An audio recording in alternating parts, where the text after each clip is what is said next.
Señores, buenas noches. Esto es Luis Novarecio de Entrevista. Acabamos de terminar el 1 de mayo. Estamos comenzando el primer día hábil del mes quinto. Bueno, ha sido un 1 de mayo muy especial, realmente. Un 1 de mayo, primero por la realidad nuestra, con dos medidas de fuerza, una medida de anteayer, que no coincidió con el paro del día 1 de mayo, y una medida que muestra, primero, una gran carencia que genera angustia, que es la falta de trabajo. A esto hay que sumarle un proceso electoral que genera tensión y demás. Si uno mira un poco el continente, ve Venezuela con lo que está ocurriendo. Lo viste hasta recién en el programa de Babi y antes con Eduardo Feynman y Luis Majul. Y en realidad me parece que estamos viviendo en un contexto de enorme desequilibrio. Por eso nos pareció que era muy importante en este día, donde terminamos de celebrar el Día del Trabajador, un gran abrazo a quien tiene trabajo y sobre todo que pueda hacer aquello que desea. Yo siempre creo que el deseo es un motor de la construcción enorme, y un gran abrazo a aquellos que no tienen trabajo y que siguen deseando poder tener dignamente la chance de sobrevivir. Este día, tanto ese equilibrio, tanto en el pago chico como hacia afuera, nos pareció que era muy importante hablar con alguien que nos ayude a entender cómo recuperar el equilibrio. Estoy hablando del doctor Daniel López Rossetti, que ya ha venido otras veces y que es alguien que desde la ciencia intenta contarnos cómo se puede alcanzar el equilibrio en su último trabajo, que lo voy a presentar y ya mismo lo estoy recibiendo. Doc, qué gusto verlo. Gracias. Feliz día, aunque pasaron unos segundos por favor, del Día del Trabajador. ¿Cómo anda? Igualmente, feliz día. ¿Cuánto hace que trabaja? No, desde muy chiquito. Sí, bueno, la facultad la hice casi toda trabajando. Claro. Empecé de noche, trabajaba de día. En segundo año tuve fisiología, en tercero hice lo que se llama ayudantía. Claro. En el tercer año ya empecé a dar clase, con lo cual tenía un pequeño ingreso en la facultad y ya dejé de trabajar durante el día y iba a la facultad de día, cambié noche por día. Pero la primera mitad, digamos, fue de noche. Trabajando. Sí, sí. Bueno, aquí está el último trabajo del doctor López Rossetti, que es Equilibrio, que ya mismo lo voy a mostrar y que nos va a ayudar a entender lo que es cómo pensamos, cómo sentimos y cómo decidimos. Exactamente, ¿qué es el equilibrio, Doc? Te puedo tutear, ¿no? Claro, obvio. Vos sabés que vos recién lo comentabas, ¿no? Que es el equilibrio. Porque a lo mejor la idea básica es que el equilibrio es algo estático. No es algo estático. También comentaste que intento explicarlo desde la medicina, desde la biología, desde la fisiología. En la fisiología, todas nuestras cuestiones orgánicas están en equilibrio. Pero un equilibrio dinámico. Baja una cosita, sube otra. El azúcar está en equilibrio, pero baja un poquito, sube un poquito. El colesterol está en equilibrio. Los neurotransmisores están en equilibrio, pero no quiere decir que están rígidos. Es un sub y baja en el cual hay lo que se llama un equilibrio dinámico. Si no, sería rígido. Si fuera rígido, no habría vida. La esencia de la vida es el movimiento. Una célula, disculpa que me fui para este lado, ¿no? Pero supongamos que esto es una célula y este es el interior celular. Lo que separa el interior del exterior, fíjate que de esto tenemos cientos de miles y miles de millones en todo el cuerpo, todos son células. El interior de la célula, esto, lo que está ahí adentro, se llama citoplasma y están todos los órganos internos de la célula. Y acá está el exterior de la célula. ¿Qué separa el exterior del interior? Esto que se llama membrana celular. Para que esta célula pueda estar viva, tiene que haber un equilibrio eléctrico entre el interior y el exterior, como si esto fuera una pila y el interior es electronegativo respecto al exterior. Y pasan cargas eléctricas continuamente marcando equilibrio. Si dejasen de pasar moviéndose así, la membrana dejaría de funcionar como tal y eso se llamaría muerte. ¿De la célula o del organismo en su totalidad? De esta célula, y si al lado hay otra que le pasa lo mismo, y al lado hay otra que le pasa lo mismo, y al lado hay otra que le pasa lo mismo, es la muerte de la persona. Es decir, el equilibrio se produce siempre dentro de ciertos márgenes. ¿Viste como un análisis de sangre? Que vos mismo a lo mejor lo chimentás y decís, uy, leo esto. Te ponen al lado. Claro, y al lado te dice entre tanto y tanto. Sí. Bueno, eso es un equilibrio. Lo que no quiere decir, dicho sea de paso, que sea correcto que esté exactamente entre esos dos. A veces, para el médico, no es lo mismo si está cerca del máximo o si está cerca del mínimo. Eso hay que tenerlo presente también para cualquiera que quiere chimentar los análisis, que está bien, pero tener presente que a lo mejor están dentro de un cierto margen, pero el médico está buscando ciertas cosas, qué sé yo, no sé, cortisol. que mide biológicamente el nivel de estrés. Y a lo mejor está dentro del límite, pero superior. Y eso tiene valor si tuviste un análisis previo que estaba en el inferior. Claro. O sea, cómo cambió. Ahora, vos planteas en tu libro la posibilidad de cómo se piensa, cómo se siente y cómo se decide. ¿Cuánto de determinismo fisiológico hay a la hora de decidir? Quiero decir, ¿cuánto es yo no pude decidir, estoy condicionado a tomar mi decisión por cómo estoy fisiológicamente hablando? No tengo las mejores de las noticias. Casi ninguna de nuestras decisiones son conscientes. Es decir, casi nunca decidimos. Gracias, Doc, te agradezco que hayas venido. Sí, o sea, yo estoy convencido de que decido racional sí, pero no es solamente racional. El primer mecanismo de decisión es el intuitivo. Y el intuitivo no es racional. Sin embargo, que no es racional no quiere decir que no sea inteligente. A ver, vos sabés el nombre de tus padres, Sí. de tus abuelos Sí. y de tus tatarabuelos Y tengo que pensarlo. y tatara. Bueno, No lo sé. si quisiéramos saber el nombre de nuestro primer, hasta último tatara, hasta el primer tatarabuelo de todos, ¿sabés cuál es el nombre de ese primer tatarabuelo? Imagino que Adán, en términos figurados. Bacteria. Una célula dio origen a la vida. El tatarabuelo común a todos, sea causa biológica de desarrollo, determinismo, eso es otra historia. Big Bang, como viene es otra. Pero el primer tatarabuelo de todos nosotros se llamaba bacteria. Esa bacteria estaba acá y quería vivir. Pero si acá hacía mucho calor para ella, se iba a ir para allá. Eso es un mecanismo inteligente manteniendo vida. Cuando esta bacteria se va desarrollando, un día llegamos acá a Luis Novarecio Entrevista. Es decir, se desarrolló toda la evolución de nuestra especie y ya decidimos intelectivamente, pero la base es intuitiva. Todas nuestras decisiones, corazonada, pálpito, vibra, se me da en el pecho, lo siento. Casi todas las decisiones son intuitivas. Vos hoy a la mañana te levantaste, te pusiste una ropa, otra la decidiste ayer, y fuiste para acá, hablaste para acá, saludaste a tal, hiciste así con el papel. Nunca, si tuviésemos que decidir todo lo que hacemos, Messi no podría hacer un gol. Es muy impactante. Ahí vuelvo. Esperá porque no me gustó nada tener un tatara bacteria. O sea, bacteria como el que yo le doy Bactrim, quiero decir. Bacteria, sí, una célula inicial. El universo conocido tiene casi 14.000 millones de años. El planeta Tierra es mucho más fresquito, 4.500 millones de años. El primer signo de vida, ya más acá, 3.800 millones de años. Ahí apareció la primera bacteria. Pero hace apenas 500 millones de años, esas bacterias que se fueron juntando generaron cuerpos más grandes, ya con tejidos y órganos. Pero hace poco, 500 millones de años, algunas de esas células se diferenciaron y nació una célula distinta que se llama neurona. Después se pegoteó con otra neurona y otra neurona y otra neurona, y hoy tenemos sistema nervioso central. En un momento, la conjunción de neuronas generó un proceso extraordinario que se llama memoria. Al existir la memoria, este ser que evolucionó entiende a sí mismo que hay un antes y un después. Sin memoria no hay antes y después. Si yo no recuerdo el segundo anterior, no voy a saber que existo hoy en tiempo presente. Claro. La memoria te da noción del yo. El yo se llama conciencia.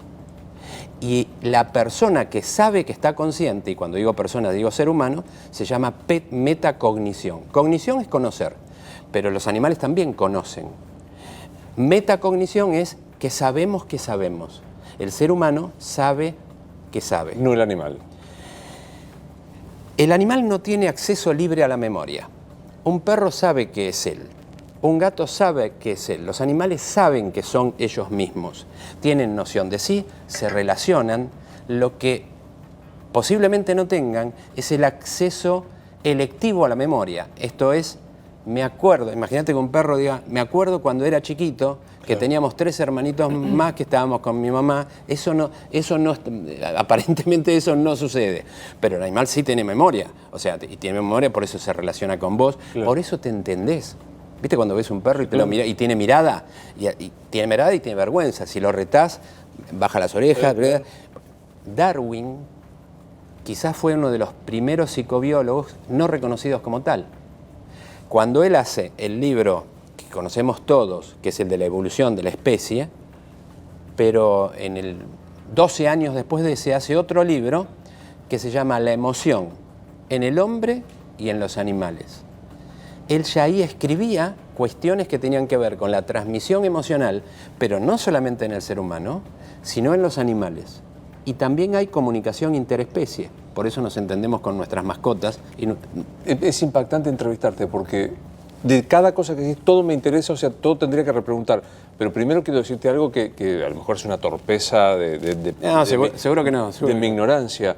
Pero Luis, todos somos ignorantes. Lo que pasa es que ignoramos distintas cosas. Bueno, yo soy un ignorante supino de tu materia. Pero digo, es todo un condicionamiento filosófico ser hijos de una bacteria. O sea, que el hombre sea hijo de una bacteria es casi como el origen de la maldad humana. Alguna vez apareció el primer vestigio de vida, que fue evolucionando. En nuestra evolución, alguna vez fuimos una célula inicial, supongamos una bacteria, pero alguna vez fuimos una célula inicial, cada vez fuimos más complejos, de manera que el sistema nervioso se fue desarrollando. ¿Vos te acordás del colegio que acá está la médula? Sí, claro. Y que después la médula llega hasta acá y entra a la cabeza por un agujero que es el agujero occipital. Y ahí está el sistema nervioso central. Entonces, si vos ves en un dibujo, ves el cerebro así, todo como si fuera el cerebro así, todo así, y después sale de la cabeza y abajo está la médula, todo esto. Todo este neuroeje se fue desarrollando paulatinamente en la evolución de la especie, siempre de estructuras más simples a estructuras más complejas. ¿Qué quiere decir? Que en algún momento en el cerebro se desarrolló el centro del cerebro y después la parte periférica del cerebro. El centro del cerebro es muy arcaico y es el mismo centro muy parecido de los reptiles. Después, en nuestra evolución, a ese centro parecido a un reptil, a una lagartija, a una iguana, aparece una estructura emocional que se llama cerebro límbico. Y después aparece en lo que vos ves en los dibujos, que es el cerebro con las lomitas, que son circunvoluciones. Entonces son 3 capas enormes que se llama cerebro, digamos, tiene una descripción como cerebro trino. Todos adentro tenemos un cerebro antiguo, reptiliano, un cerebro un poco más moderno, que se llama cerebro límbico o emocional, y uno más moderno, donde están los lóbulos frontales, que son los que piensan. El más viejo es como una mamushka. ¿Viste las mamushkas? Sí, somos 3 mamushkas. La mamushka más chiquita la compartimos con las iguanas. La que le sigue con todos los animales que tienen emociones y casi sentimientos.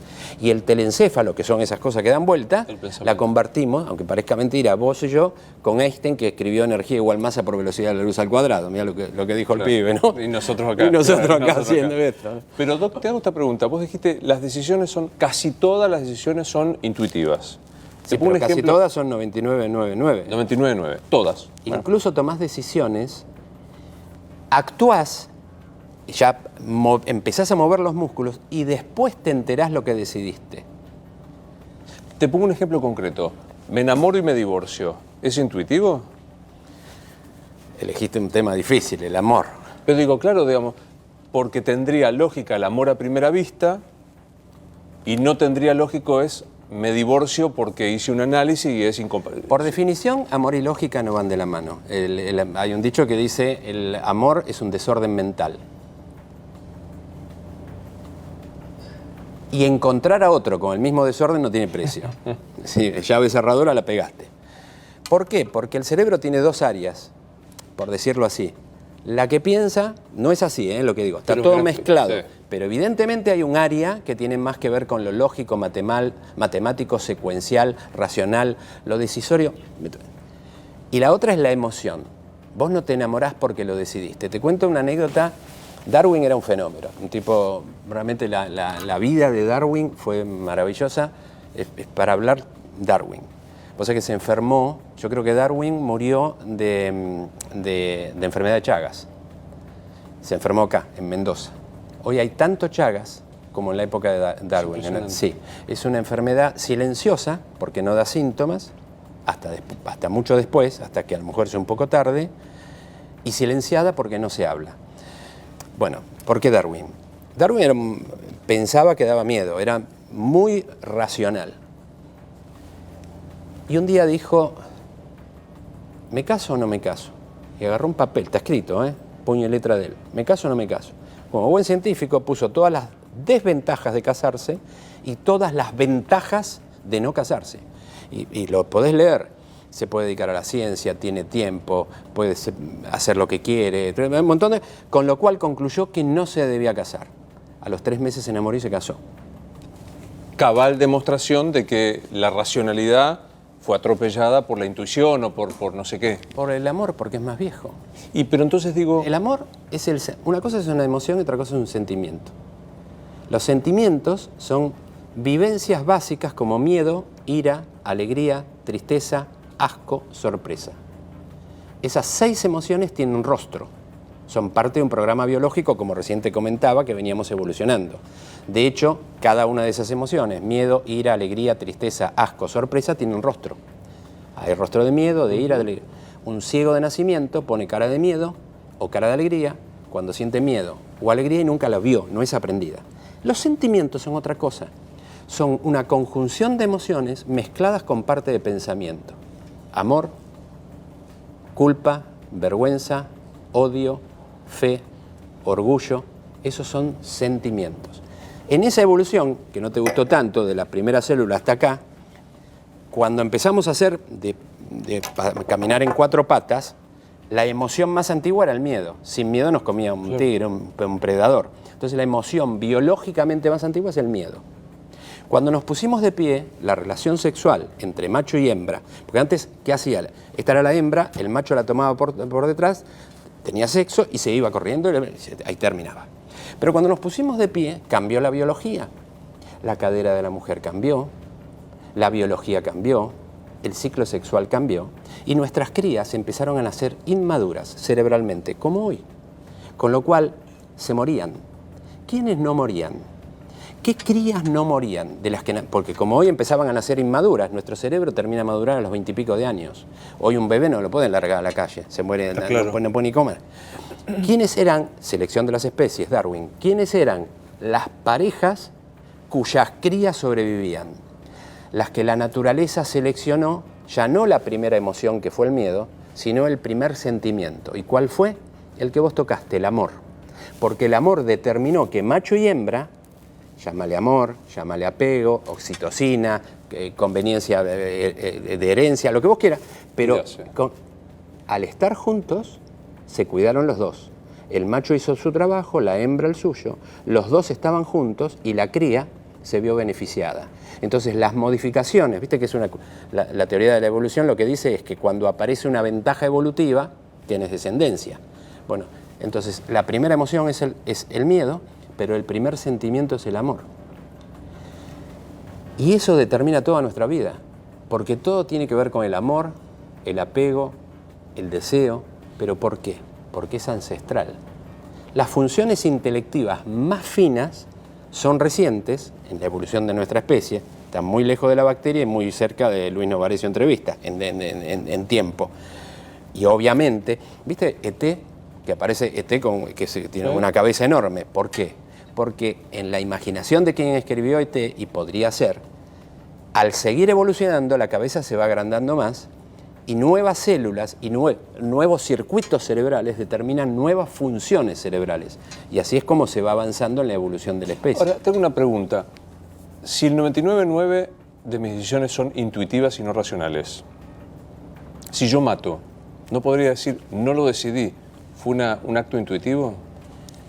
Bueno, abordar ese tema es verdaderamente complejo, porque la ciencia se va a ver en un problema un día bioético cuando puedan demostrar que algunas cosas ya hay, la biología de determinadas conductas de riesgo o conductas antisociales.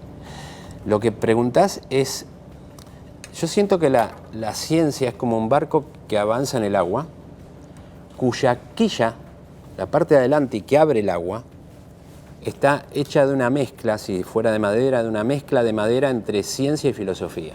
Llega un momento que vos estás ahí. No tenemos la suerte que acá esté sentado Einstein, pero Einstein a la pregunta de cómo decidimos y lo podés googlear y buscar, la principal forma en que actuamos es la intuitiva. Y dice, lo que realmente vale es la intuición. Se me da este pálpito. ¿Querés que hable 2 palabras de intuición? Sí. Hay una teoría que se llama teoría del marcador somático. ¿Qué es? Vamos a suponer, sale una persona un día con sus amigos. Están buscando a la tarde después del trabajo. Están buscando un lugar donde tomar un café. Entonces, caminan, y de golpe ven una esquina con un café rojo, muy lindo, todo rojo, con grandes portales, muy iluminado. Entran todos los amigos, viene el mozo, discuten, algo banal, pero no la pasa bien. No la pasó bien. Después otro, bueno, además zafaron, trajeron el cafecito, qué sé yo, y se fueron. Pero quedó un gusto amargo. Cuando no la pasó bien, se tensionó, se puso nervioso. ¿Me explico? Se puso nervioso. Transpiró un poquito, le subió un poquito la presión, subió un poquito la adrenalina, descargó algo de 1000 cositas chiquititas, pero se olvidó. Chao. Nos fuimos. Pasan, si querés, 10 años. ¿Está en ese trabajo o en otro? Sale una tarde con un grupo de amigos. Che, ¿vamos a tomar un café? Sí. Entonces van todos caminando. ¿Dónde van? Y están cruzando una plaza y uno iba al lado, hay una calle ahí, y levantan la mirada y los dos ven 2 cafés enfrente, que no habían ido nunca. Entonces el amigo le dice, uy, mira, che, 2 cafés, ¿a cuál vamos? Y él espontáneamente dice, a ese. Entonces van, viene una picada, Leverbush, una cervecita, la pasan 10 puntos. La pregunta es, ¿por qué decidió ese? Y la respuesta es, porque el izquierdo, él nunca se enteró, pero el izquierdo estaba pintado de rojo. Eso es la memoria somática. Vos, eso que te pasó hace 10 años atrás, te hizo vibrar el cuerpo como la cuerda de una guitarra. Esa guitarra emocional la guardaste en el rincón de la memoria, pero del inconsciente. El consciente es nada respecto al inconsciente. Si yo te diría cuál es la última película que fuiste a ver, vos me decís tal película. Y vos estás viendo la película, pero vos ves la película, pero no ves el guión, no ves la trastienda, todo lo que vos conocés en tu especial, la edición, la iluminación especial. La iluminación, los sonidistas, los cameramas, los problemas, los cortes de luz, que esto y aquello. Todo lo que está atrás de una película no lo ves. Vos ves la película terminada, vas a ver la película y la ves al cine, la ves en 2 horas. Y atrás de eso vos sabés que hay cientos de horas que nunca vas a ver. Eso se llama inconsciente. Ese es el rojo, el café rojo, café pintado rojo. Ahí está el café pintado. Pero te pregunto, digo, en tren de pensar en... Porque me gusta, por el libro dice Manual del Usuario, cómo pensamos, cómo sentimos y cómo decimos. Primero, cómo instalarte en este equilibrio dinámico en un momento también social no menor, digo, de angustia, de estrés, de proceso electoral, digamos... Primero, cómo saber cuánto desequilibrado estás. Te estás tomando el agua con la célula de la bacteria. Pero como médico estoy acostumbrado. Yo digo, primero, cómo saber cuánto estás en desequilibrio verdadero.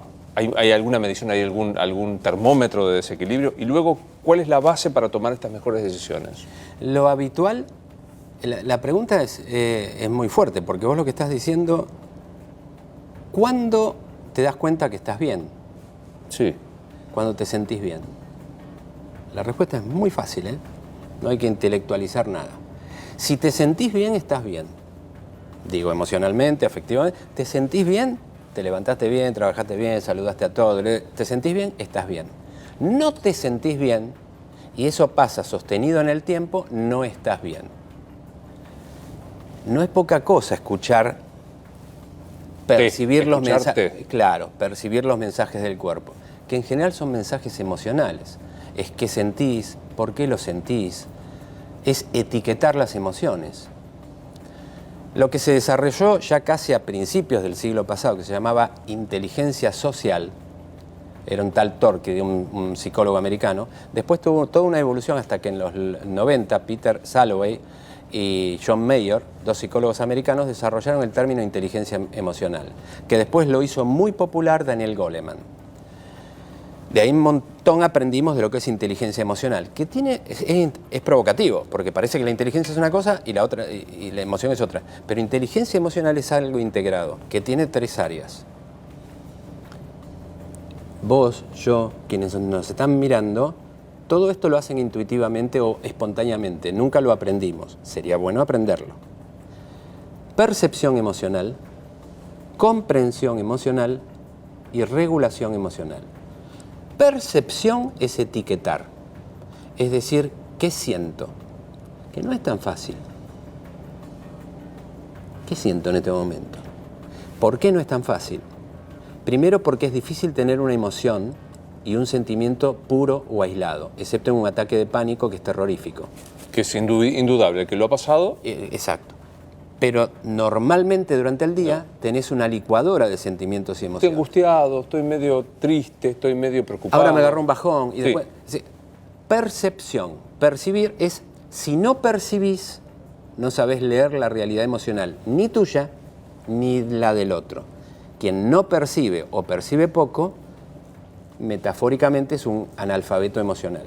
Una vez que percibiste, porque es la materia prima, la percepción emocional, es la comprensión. Bueno, ya entendí que siento esto, o que Luis siente esto. Yo ya siento que me doy cuenta de lo que vos estás sintiendo en esta entrevista, me estoy ubicando. ¿Por qué? Porque lo percibí. Por tus ojos, por tu movimiento, porque me dejaste hablar de más, porque no me largás una pregunta. El comprender es eso, saber que a lo mejor no hay una pregunta, o sí hay, volvemos para atrás, yo trato de comprender. Una vez que percibí y comprendí, regulo. ¿Qué regulo? Regulo las emociones, lo que habitualmente se dice controlar las emociones. Controlar las emociones, que es un término un poquito coercitivo, pero popularmente se dice así, es regularla, que es aprender a manejarlas. Dame la mano. ¿Mi mano está fría o caliente? Fresca. Casi fría. Sí. ¿Por qué? ¿Por qué? Porque estoy estresado. Como estoy en una entrevista, que es un momento una entrevista, hay que venir, hay que estar, te puede salir mal, por ahí decís algo que no corresponde, hay que estar afilado para una entrevista y con Luis. No es una cosa de todos los días. Gracias por el cumplido. Claro, no es una cosa. Yo tengo que estar a la altura. Entonces tengo un nivel de estrés normal, pero un nivel de estrés. Ese nivel de estrés, Luis, me prepara lo que biológicamente describió en la década del 50 Walter Cannon como una actividad de lucha o de huida. Yo en este momento estoy luchando para estar a la altura de las preguntas de Luis. Esto mismo le pasaba millones de años atrás, aunque no te guste, al heredero de la bacteria, cuando aparecía un predador, se estresaba. Uno de los mecanismos, hay un montón de mecanismos por el cual te estresas, aunque no te des cuenta, y uno es que toda la sangre que está en los vasitos sanguíneos de la piel, las arterias se hacen más finitas para desviar la sangre a los lugares que sí la voy a usar. Por ejemplo, los músculos y el cerebro, porque me voy a pelear o voy a salir corriendo. Voy a correr o tengo que tener estrategia. Con lo cual, mi organismo redistribuye la sangre a donde realmente la necesito. Por eso yo tengo la mano fría, porque tengo un nivel de estrés. A su vez, ese mecanismo era muy inteligente, aunque ese animal no pensara. Porque si recibía un arañazo, al estar con vasoconstricción, iba a tener menos sangre, iba a sangrar menos. Una genialidad. Bueno, me deslumbra. Pero es si vos ves cómo funciona la mecánica, lo que pasa es que ahí cuando decís manual del usuario, ¿por qué le agregué la palabra manual del usuario? Porque vos te compras un software o un electrodoméstico y viene con el manual del usuario. Y es tan elemental que te dice abra el paquete. ¿Viste que el manual del usuario dice abra el paquete, cuidado con el agua, la zapatilla, te dice todo. A nosotros nos entregan la maternidad sin manual del usuario. Pero, Doc, el estrés me pareció una explicación genial realmente. Entiendo entonces que hay que es un instinto de supervivencia, una cosa buena este estrés, ¿sí? En tu nota, sí. En el hombre frente al predador, y etcétera, etcétera. ¿Qué te pasa 2 de mayo de 2019 en una situación de estrés permanente, ajeno, angustia que si te quedas con el laburo, inflación, el dólar? ¿Cómo soporta? Pues tendríamos las manos heladas todo el tiempo, o sea, para defendernos de esto. Bueno, de hecho pasa con muchas personas que tienen una condición de estrés crónico. El estrés se divide en agudo y crónico. El agudo lo manejamos muy bien. El crónico es un estrés chiquitito, pero sostenido en el tiempo. Y sí existe mucho estrés. En el hospital vemos cada vez más, en el servicio de medicina del estrés del Hospital de San Isidro, cada vez vemos más pacientes con estrés. Pasa en el mundo entero. Lo que vos me estás preguntando es creo, registro, percibo, comprendo, creo es, ¿qué nos pasa a los argentinos? Sí, claro. Es decir, hoy, con esto, con lo que estamos viviendo, con prender la tele y ver una activación, un nivel de activación de información fuerte continua, de ver Venezuela, ¿qué nos está...? Bueno, nos están pasando cosas a nosotros y a muchas otras sociedades. Eso se llama estrés psicosocial. Y hoy existe el estrés psicosocial. Si vos me decís cómo lo manejamos, bueno, ahí empezamos a hablar cuestiones generales y cuestiones particulares. Yo te podría decir alguna cuestión muy biológica, alguna cuestión farmacológica, o te podría decir que una clave es lo siguiente: usted no puede cambiar el mundo, pero sí la forma en que reacciona ante él. Que me parece que sería por ahí útil para el que nos está viendo. El dólar mañana va a seguir oscilando, el riesgo país. Vos sos periodista y sabés que los diarios ya están escritos, las tapas están escritas. Sí, claro. La diferencia es cómo voy a reaccionar yo a la tapa de mañana, pero la tapa ya está escrita. ¿Y cómo hago? Bueno, con filosofía. Es decir, hay cosas que son extraordinariamente simples. Hay biología, hay medicación, hay estudios, hay lo que vos quieras. Pero hay cosas que son extraordinariamente simples para estar bien o mejor. Lo que pasa es que pareciera tan sonso que a lo mejor uno lo dice, pero por ejemplo, los vínculos. Cuando éramos animales, ¿te acordás la ventaja de que macho y hembra estaban juntos? Se enamoraron, la cría salió favorecida porque lo acompañaron más tiempo, pero también le pasó a una pareja que estaba al lado, y a otra pareja que estaba al lado, y a otra pareja con sus crías que estaban al lado, formaron una tribu. La tribu, la sociedad, es una ventaja evolutiva, porque se defienden en conjunto contra la hostilidad del medio ambiente. Esa es una ventaja. Vos ya tenías el amor con tu pareja, el amor filial, y el pibe, la cría ancestral, el bebé de hoy te empieza a querer a vos. Pero vos también querés a los demás. Los vínculos sociales juegan claramente a favor. Y fomentar los vínculos sociales juega claramente a favor. ¿Esto es por contrario, la soledad es más estresante? Sí, la soledad y el que la vivencia, no el que está solo, sino el que se siente solo. Pero sí, esto que estoy diciendo se llama, es más, entre comillas, se llama capital social. Obviamente que si yo quisiera hablar ahora en tu programa de felicidad, lo primero que tengo que decir, felicidad o bienestar, en medicina es lo mismo. Tendría que decir que no puede haber felicidad con un estómago vacío. Tan elemental como eso. O sea, un día del trabajo con alguien que no tiene trabajo es dolor. Hay algo que es la pirámide de Maslow, que describe que abajo de la pirámide está lo indispensable para vivir. Biológicamente, después viene la seguridad. Después vienen las relaciones personales, hasta que viene la realización. Pero sin lo de abajo. Ahora, con lo de abajo y con lo que sigue, vínculos. Ah, bueno, pero tengo que tener trabajo, porque tengo que tener sustento. Hablábamos de amenaza, no hay peor amenaza que no tener trabajo. Pero tenés trabajo y ganás X dinero. Y ganás más o menos bien. Digamos, de acá hasta acá. Ganás esto en dinero. Cualquiera diría que si ganás un poco más vas a ser más feliz. ¿No? Supongamos. Coincidís. Bueno, si ganás un poco más, vas a estar un poquito más feliz. Si ganás la misma cantidad que volviste a ganar más, ya no sube tanto, sube un poquito. Y si ganás muchísimo más, no te vas acá. Las curvas dicen que el doble de dinero, una vez que el estómago está lleno, Sí, el doble de dinero no es el doble de felicidad. El doble de dinero, o sea, una vez que se alcanza ese estándar de felicidad... Cuando tenés lo necesario, el doble de dinero no da el doble de felicidad. Incluso, otra cosita más, a lo mejor no farmacológica, objetos o experiencias. Supongamos que alguien hace un enorme esfuerzo, pero un enorme esfuerzo, y llega después de su enorme esfuerzo a comprarse el reloj que le gusta.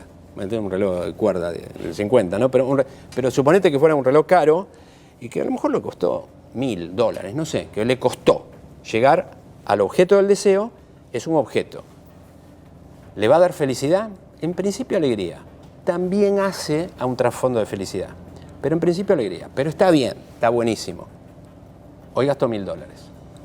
Vamos a suponer que pasen 6 meses. Y dice, ¿vos te acordás del reloj que te compraste? Sí. ¿Cuánto costó? 1000. ¿Hoy pagarías los 1000? A lo mejor lo piensa y dice, no sé. No sé si hoy por el mismo reloj de hace 6 meses pagaría el mismo dinero. Si ese mismo dinero, esa persona lo hubiese vivido en un viaje con la persona que quiere, es una experiencia. Al año, muy probablemente, vos le preguntás, ¿te acordás el viaje que hiciste hace un año? Porque te fuiste al sur y la pasaste bárbaro. ¿Hoy pagarías de vuelta? Sí, pagaría eso y más. La diferencia entre objeto y experiencia. Objeto y experiencia. ¿Cómo ves? Es un análisis empírico absolutamente arbitrario el que voy a hacer. Cada vez que voy a la farmacia, de cada 5 personas, 2 están pidiendo, creo que se llaman benzodiazepinas, el Rivotril, qué sé yo. Y cuando vos preguntás, o veces, yo tengo amigos que tengo 55. Tengo amigos que en cenas se convidan. Tómate esto. Sí, se escucha, tenés tal y que lo sacan de la... es un error grosero. Y te voy a comentar por qué. Porque yo sé que si vos le preguntás esto a un médico, ¿qué te puede contestar un médico? ¿Qué está mal? Los ansiolíticos, tipo como el que comentás, los ansiolíticos, es decir, no las cosas que son de venta libre. Los ansiolíticos tienen un efecto muy importante sobre el cerebro. Por eso los tomás. Si no, no los tomarías. Ese efecto muy importante no está libre de efectos adversos. Y mucha gente los toma para disminuir ciertas tensiones cotidianas. Vos decís, bueno, eso no está mal. Bueno, si te lo da el médico por X tiempo y eso te permite reformular el curso del pensamiento y empezar a encontrarle la vuelta al ovillo de la vida, está bien. Pero si vos lo tomás todos los días y sin la indicación correspondiente, estás anestesiando tu emocionalidad. ¿Sabés lo que está sucediendo? Te está sacando la oportunidad de procesar una emoción. Las emociones no se medican, se procesan. Me parece un laburo bárbaro, Doc. Yo te digo lo que me dicen amigos míos. No, déjame hinchar. ¿Viste cuando vas a hacer psicoanálisis? Esto hay que trabajar. Encima tengo que trabajar las emociones. Dame un químico, o sea, dame una pastilla. Bueno, eso sí, no va a haber seguro ningún colega del otro lado que diga que estoy equivocado. O sea, seguro. No existe esa pastilla. No existe. O sea, no existe. Porque no existe la pastilla que haga que vos valores más una experiencia que un objeto, ni que valores más un vínculo que la soledad. O que valores más dónde poner el foco. Por ejemplo, tenemos problemas. ¿Quién no lo tiene? Tenés problemas. Realmente tenés un problema. Un problema. Y el problema es este. Y el problema está. Ahora, tengo un montón de otras realidades en mi vida. Pero tengo este problema. Pero, por ejemplo, tengo familia. Tengo trabajo, lo que estábamos hablando. Tengo un proyecto. Tengo salud. ¿Necesitas más? No. Amigos, los vínculos. Pero tengo este problema. La cabeza tiene la opción de hacer foco. Donde vos mirás, ves. Si yo hago foco acá todo el día, ¿este problema se achica o se agranda? Se agranda. Con una desventaja, no veo lo que tengo a favor. Lo que yo te estoy comentando no está escrito, ¿eh? O sea, hay trabajos que muestran esto, como de psicología cognitiva. Si yo pongo el foco acá, la voy a pasar peor. No digo que no exista, pero al poner mi mamá, que era una capa total, esto lo tenía naturalmente. Yo me acuerdo, ella falleció, pero me acuerdo cosas, viste, a veces cuando la película te viene, viste, esa es la película y me acuerdo que o me iba mala en algo, no, pero vos pensás, Dani, que esto y lo otro, lo que estaba haciendo era eso. Yo, 50 años después, entendí que lo que me quiso decir mi mamá es poner el foco en lo que tenés de bueno y lo que está bien sobre lo que no está. A veces en el hospital hay personas que están muy abrumadas con un problema determinado y lo respeto. Pero objetivamente uno ve por ahí, Luis, que no es tan grande el problema. es grande como para que ocupe toda su mente. ¿Entendés? Es grande, yo lo respeto. Pero vos, una de las formas de ayudarlo es decir, mire, vamos a hacer una cosa, yo comprendo que usted tiene ese problema, pero ¿por qué no pensamos y evaluamos emocionalmente qué tan grande es el problema? Usted me acompañaría ahora, en un viaje supuesto, nunca lo haría, me acompañaría ahora a terapia intensiva y le muestro a los pacientes que están entre la vida y la muerte en terapia intensiva. Y estamos de acá, 2 pisos arriba, le digo, llegamos en 1 minuto y medio. Entonces la persona reflexiona. Bueno, ese detallecito, ese pequeño detalle te puede ayudar a cambiar la A desenfocarte. A desenfocarte de eso. Donde pones, donde pones tu atención. ¿Qué es la atención? ¿Te acuerdas cuando hablamos de qué era la conciencia? Sí. Que era la noción del yo en primera persona, noción de yo en primera persona, porque distingo que existo como persona única, porque tengo la memoria suficiente para saber que hay un antes y perspectivamente un después. Eso, digamos, es la conciencia. Porque tengo ni más ni menos que memoria. Manejar, Luis, ese antes y después, con una perspectiva de futuro, porque el futuro, también existe un recuerdo del futuro. Los recuerdos son todos del pasado, por definición. Pero si yo imagino un futuro, Lo constituyo. lo constituyo. Es decir, lo que imaginé ya está en parte de mi memoria, porque Claro. entonces es un recuerdo. Yo recuerdo que imaginé algo que va a suceder en el futuro. Pero es esto un poco lo que yo te planteaba, porque compro lo que me dijiste, firmo al pie. Pero pienso en el que nos está viendo y dice, ¿qué vivo? Yo tengo que desenfocarme de acá y tengo que enfocarme en todo esto. En el mientras tanto sé que esto se puede agravar, que esto lo puedo perder porque no voy a tener trabajo, la realización puede volar por el aire porque el dólar, digamos, me parece que esa malla de estrés no solo impulsa esto, sino que amenaza a todo el resto. Es así, ves que sigo con la mano fría. Bastante. Es verdad. Lo que digo es no te enfoques demasiado en esto. No desatiendas este tema, pero no te olvides de esto. De todos modos, si vos me dijeras, mira Dani, me pasa esto, pero vos me decís, yo te entiendo lo que vos me decís, pero lo decís muy fácil porque hablas bien y lo que fuera, y lo decís muy fácil, pero a mí me cuesta porque sí te entiendo. Pero voy a tratar de convencerte y después te voy a decir una última frase. Mira, Luis, yo te entiendo, pero es lo que hay. La pregunta es, ¿qué vas a hacer vos con lo que hay?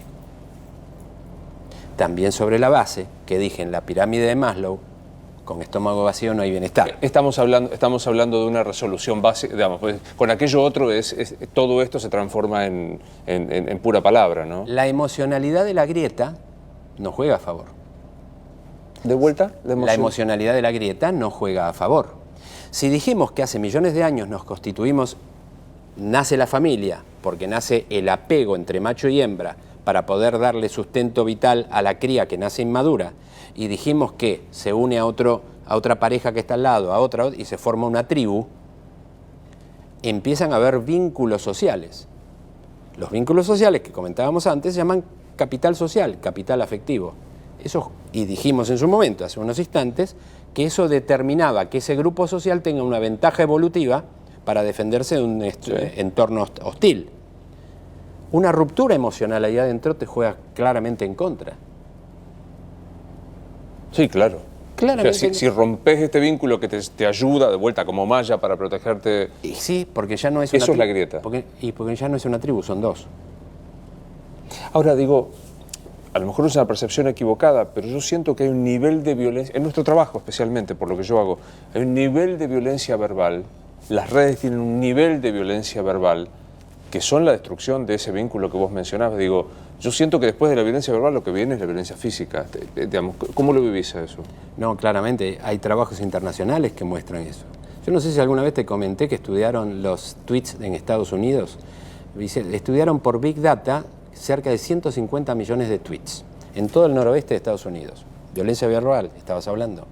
Este trabajo es de la Universidad de Pensilvania, un trabajo madre que después dio lugar a varios más. 150 millones de tweets. Y separaron los tweets por Big Data que tenían palabras negativas, de emocionalidad negativa, te odio, morite, fuck you, todo feo, de los que lindo. Amor, nos vemos, besitos, todos los lindos. Entonces, en todo el noroeste de Estados Unidos, ¿qué hicieron? Pusieron donde había más tweets de palabras negativas, que eran, digamos, el epifenómeno o consecuencia de una sociedad que se trataba mal. ¿Me expliqué hasta acá? Sí, perfectamente. Lo que te voy a decir ahora es muy fuerte, ¿eh? No es parcialmente fuerte. Entonces, con esos 150 millones de tweets, 148 millones de tweets, donde la gente se trataba mal en los tweets, lo pintaron de rojo el país. Y donde se trataban mejor, lo pintaron de verde. Con lo cual quedaba como un degradé de rojo a verde. ¿Me expliqué ahí? Perfectamente. Bien. Entonces después fueron a ver la mortalidad por los registros de defunción y por causa en cada uno de esos mismos condados americanos. Creo que estudiaron 1.300 o 1.400 condados americanos, que son acá parecidos a municipios. Entonces, donde la gente moría más de enfermedad cardiovascular, que es la primera causa de muerte, lo pintaron de rojo. Y donde la gente moría menos, lo pintaron de verde. Entonces tenían dos mapas. Después hicieron una superposición. Casi perfecta. Tomá mate. Donde la gente se trata peor, muere antes. Estamos condenados a morir antes. Yo siento que el nivel de, por lo menos el nivel urbano de la Argentina... El que se mudaba con eso tendría que bajar el valor inmobiliario de una zona y subir de otra.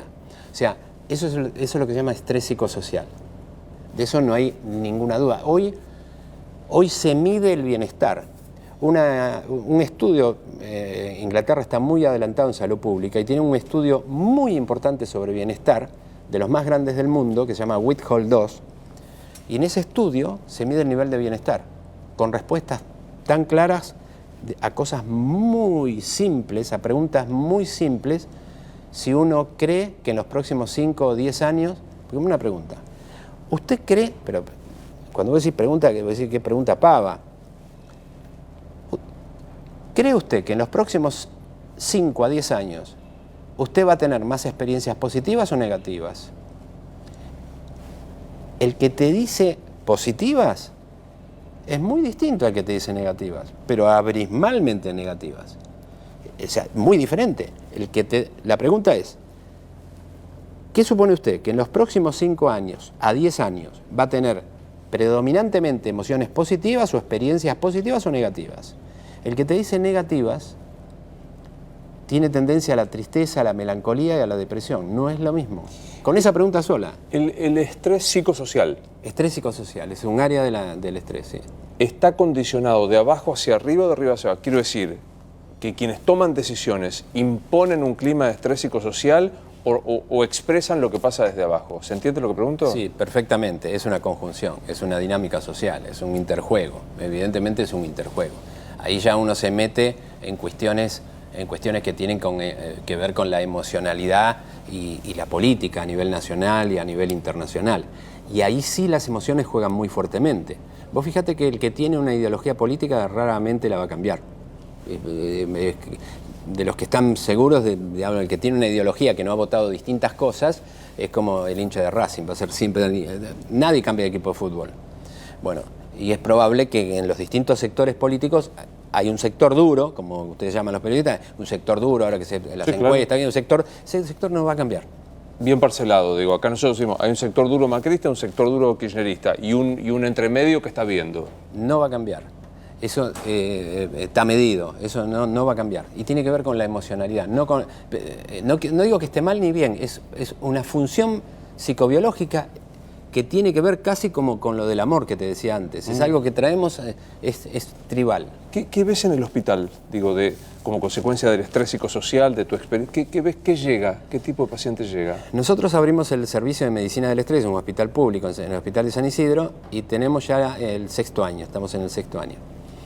Y lo que ha sido evidente, tenemos estadísticas, números, varias cosas de interés, pero una cosa que en principio se nota es que hay más consultas y van más personas a los talleres de manejo de estrés.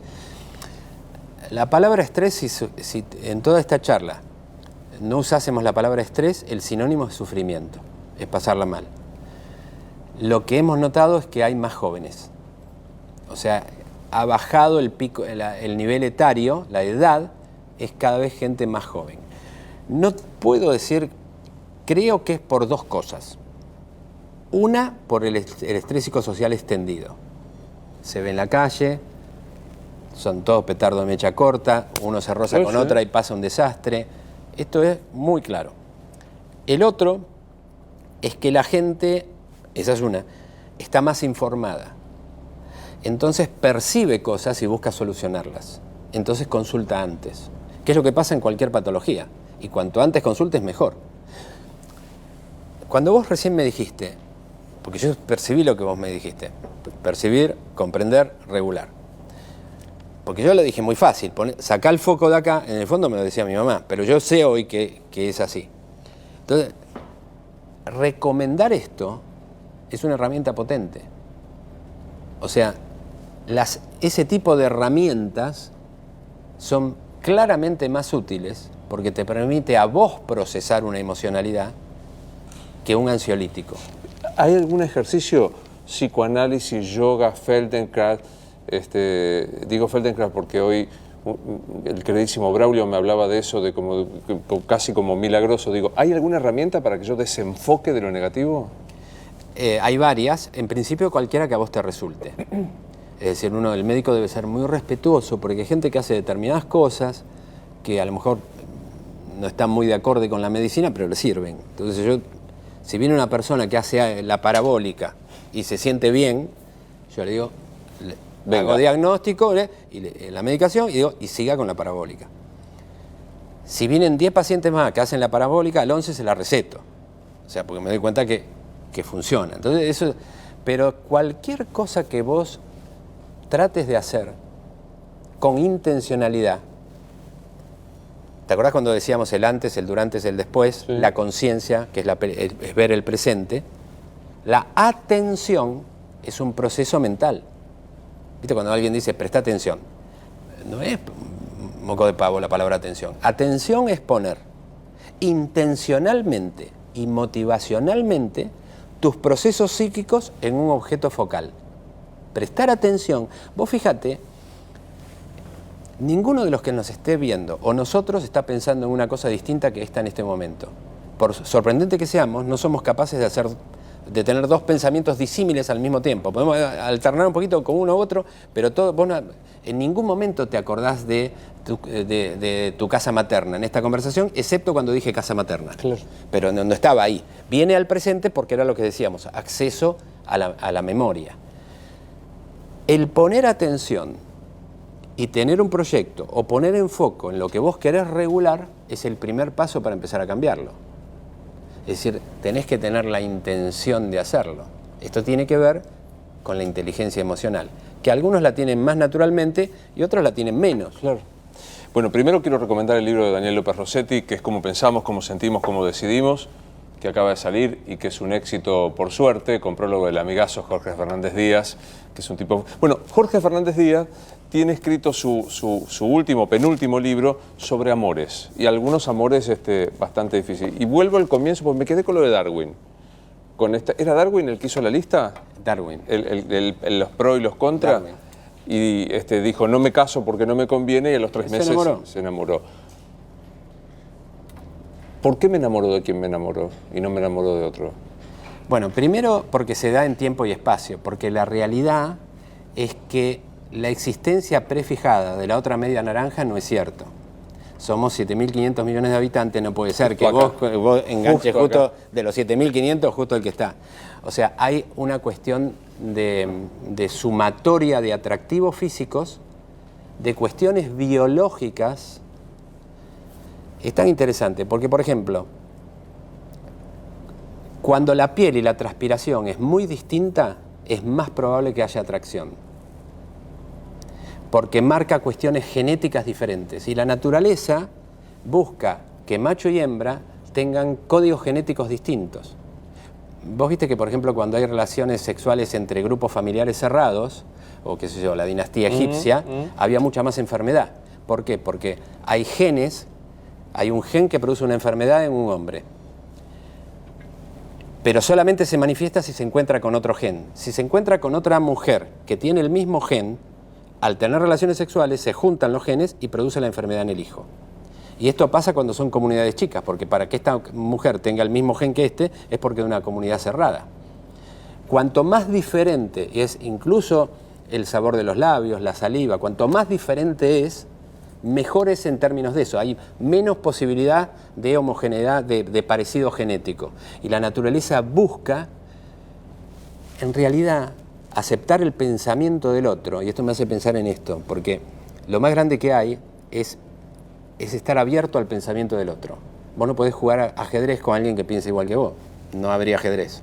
O sea, lo lindo es cuando pensamos todos distintos. En el fondo, la naturaleza, desde ese que no te gustó mucho, de la primera bacteria, el primer tatarabuelo, lo que busca es que el otro sea diferente. Y en pensamiento también es así. Se enriquece la diferencia. Me encantó. Gracias. ¿La mano? Igual. Sí que es fría. Sí. Ahora que termina esto un ratito vas a ver. Me gustó mucho verte. No, gracias por la invitación. Esto es Luis Novarecio Entrevista. Hasta la próxima.